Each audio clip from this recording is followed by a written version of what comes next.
Welcome to Deaton Street. I'm Zach. He's Dustin. Apple has some stuff cooking for 2025. We're going to get into that. But before that, please consider liking and subscribing. Subscribing helps us out a ton. We're pushing to 1,000 subscribers. We're hoping we're going to get there relatively soon. That way we can monetize and continue giving you free content like this. Dustin, two main Apple rumors floating around in the interwebs about 2025. What you got for me? The first one would be the Apple Intelligence that's going to be coming out. The rumor is that Apple is probably going to put a paywall on it. Oh no. Yep. Not all of it, but some of it for sure. Yeah. It looks like you'll probably have to pay for it, which sucks. But I mean, at the same time, you have the OpenAI, which is like, what was it, nonprofit or whatever it is, it's I think it's like nonprofit, but like not fully anymore. It's weird. But like you have to pay for the full features if you want it, but then whatever, you do have to pay for it. It's already seen that way in the market, in the AI market kind of thing.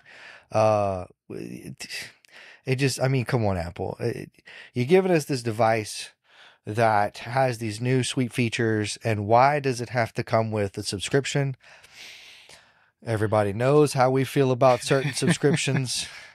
I mean, come on, Apple Intelligence should be just like included with, I mean, it's a Siri upgrade, really.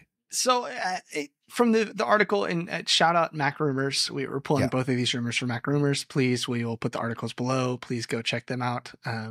But the article made it seem like it's not going to be all of Apple Intelligence, and it's not all of the features that they showed before. The thing that disappoints me is that it's already leaking out there that Apple is going to put some of it behind a paywall. We're nowhere really close to even seeing these abilities on iPhones. And I still trust in Apple. I still trust that they're going to start trickling out at the end of this fall. And then by early 2025, we'll start to see full use of all these features. But just the idea that in 2025, after all of this is out, they're going to start putting either some of the stuff they've already shown us behind a paywall, or showing us more stuff that they're working on and putting that behind a paywall. It's too soon, Apple. That's all I'm trying to say. Give us the features and then make us pay for them later, right? I could see if some of the stuff was like, if you're having to pay for compute, or if you have to pay for like time to generate things. But at that point, you're not generating things with like the Siri stuff. You're just utilizing it and its mobility around your device. The generation stuff comes with like GPT-4o and everything. So like, I don't know what they would put behind a paywall. It's just kind of hard to grasp that concept. Well, the comparison that the article made was like iCloud. So maybe it's something like ChatGPT or compute, compute is the ability to actually run AI prompts, is essentially what compute is. I'm sure there's a more technical way to describe it, but that's the way that I think of it. I'm sure eventually if you get and you're using it a ton, it's going to be like iCloud, and it'll say, okay, if you want to continue to use these AI services and use your like little part of the cloud that you're using for some of those prompts, that you're going to have to pay for some types of subscription. Also, it looks like Apple's not paying ChatGPT or OpenAI to put ChatGPT on there. They're paying them in exposure, which is hilarious. That's funny. And they're getting paid for an exposure, and Apple is going to get a little cut when you sign up for ChatGPT Plus on these devices. Well, they get that's a whole debate in itself, and we could probably do a video on it later. I forgot about, but like Apple's, like if you subscribe to something on an iPhone or a Apple thing, it's a little bit more expensive rather than going on the desktop app. Like if you do YouTube Premium, I think it's like, don't quote me on this, it's like $13 versus like 15 or 16. So like I think so. It's not a huge difference, but there is a difference there because you're paying for Apple's percentage. I do know that Apple charges percentages to companies. I thought that Apple made companies have the same prices, but maybe there's some companies. I know in the past, X or Twitter or whatever it's being called these days, kind of rebelled against that. And I wonder if other companies followed suit. I hope so. But that is Apple Intelligence Plus. So we haven't seen Apple Intelligence, but Apple Intelligence Plus with the monthly subscription seems to be coming out in 2025. What's the second 2025 rumor? The second one is a new iPhone. Yes. I've been waiting so long for a new iPhone. It's so, I'm like, it's just like way past due. We need a new iPhone next year. The iPhone 17. So the rumor of the 17. Now, I see the expression on your face, Zach. 16 though, right? Huh? Oh, that's 16 this year. Okay. 16 this year. So we're a whole other year ahead. We haven't even hit the 16 yet. So the 17 is supposed to be, and this is according to Mac Rumors, they're wanting it to be a slimmer phone. So even slimmer than, I mean, this is the 13 Pro Max. It's still, relatively slim for a phone. And I have a little case on it. So it is a little slimmer than this. What you have the 15 or whichever one? I have the newest one, yeah. But I mean, I have a pretty bulky case on it. Yeah. So I mean, projected to have a slimmer phone, which I don't know if it'll pass the bin test. Hope so. That's everybody's hope. But they're supposed to be. It looks like another one of those models that they're going to change around a lot of stuff on. Or they could change around a lot of stuff on. And I mentioned this earlier whenever we were talking, but like what I've noticed with the odd number to iPhones, it's more of a hardware shift. The even numbers is more of a software upgrade. So, different camera placement, as far as the Mac Rumors article goes. There was a few other things that were on there. Let me actually pull it up because, I'm going to get stuff wrong. While you pull it up, I just want to talk about this direction that Apple's going with everything needing to be thinner. I don't get it. I have the iPhone Pro, not the thin one this year, but the one from the previous year or maybe 2 years ago, the model before this one. It's thin enough. My iPhone is thin enough. I think they're running out of ideas a little bit because I don't need a super thin phone. The new iPad did pass the bin test, so I don't think we'll have another bin gate. I think that they've learned a lot from bin gate, but I'm also a little wary about just going thinner. Right? We've talked in the past about iPhone folds, Mac or iPad folds and stuff like that. I'd be interested to see those type of phones. But just throwing out a thinner phone, also throwing out rumors about a thinner phone 2 years before it happens. Yeah, it's a little wild.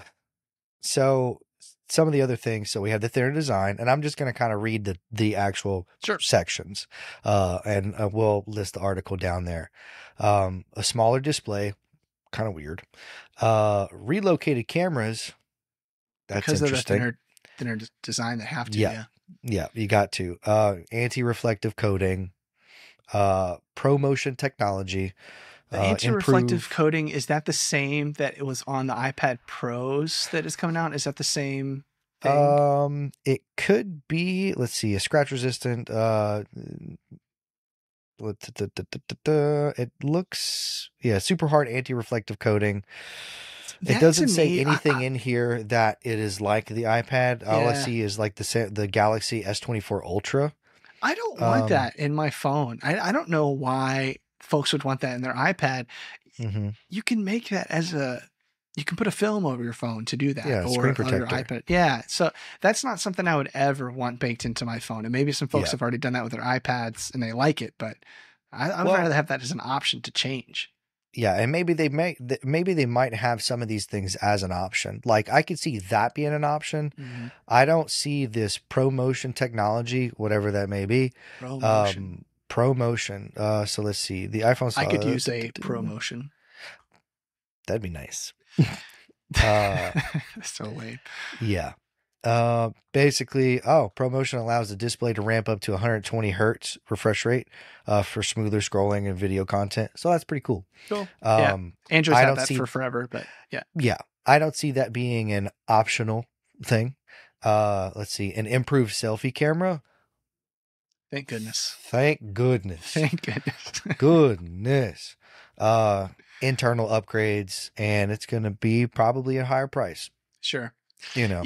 Yeah, it's interesting because every now and then Apple does some stuff that as creators we get really excited about, and it makes us run to get a new phone. Like for instance, the video camera on the phone that I have, the 15, is really good.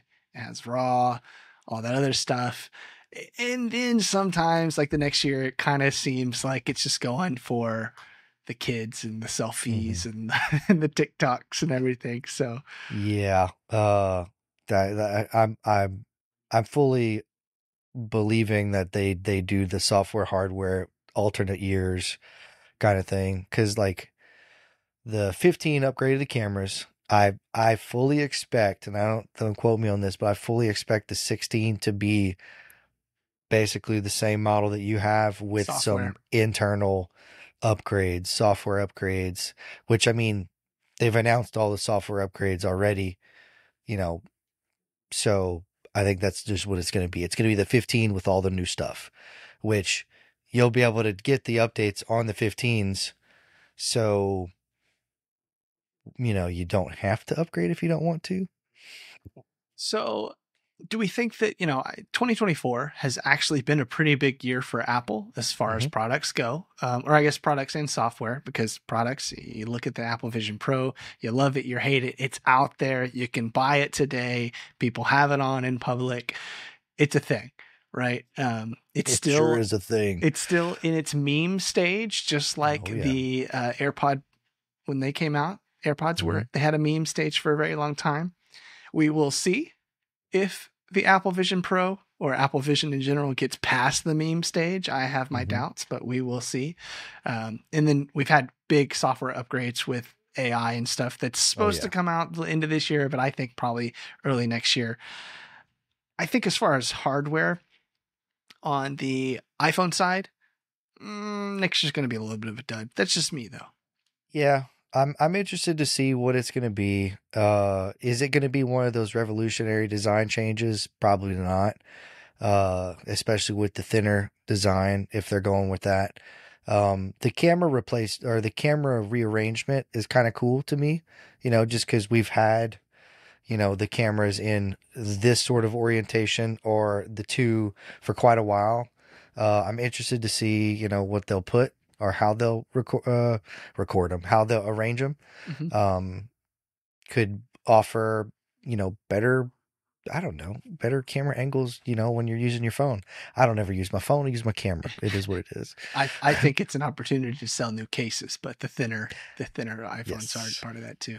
So my big hope is that with, Apple Intelligence Plus leaking and then iPhone upgrades leaking, it doesn't seem like these are like huge upgrades. I mean, thinner's nice for next year for the iPhone. My hope is that next year is a big computer year for Apple. Big computer year. I want to see like really powerful iMacs. I want to see a new Mac Studio, because I'm in the market. So show us what you got. Apple. Yeah, I don't care about any of the other devices. Windows, phooey on you. Yeah.